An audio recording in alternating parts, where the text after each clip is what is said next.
So for today mga veven na magluto tag sisig no. So ingon na niyon ba pagluto og sisig. Wow. So nagtaka na ko kahit mga veven na no.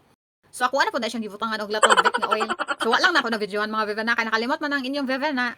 Ug ako ano po din ang gilunod ang atong karne mga veven na no. Luto na siya daan ako lang giluto balik. Kung diha sa tuwa mga veven na wala ni siya og lempo.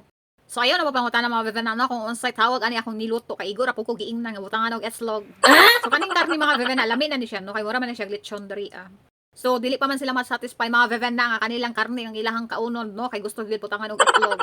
So nagbuak og itlog dra mga veven na no upat ka itlog na akong gigamit para daghan-daghan. So ako asa nang okay dra mga veven na no ako pa nang gipa-crispy pag ayo para lami.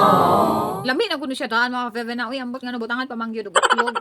So kay nag-crispy naman ang atsing karne mga veven na o binutang ko na yung itlog no. So ingon na niyon mapagluto og sisig mga veven na. Ako pod nga walay alamag mga veven na no nito man naman pug ko unsay sugo ni. Basta kay kabalo ko unsaon pagluto halagora.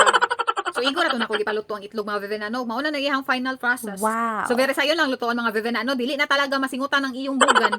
So maura to mga veven na no. Thank you for watching. Bahala na mo diha. Bye.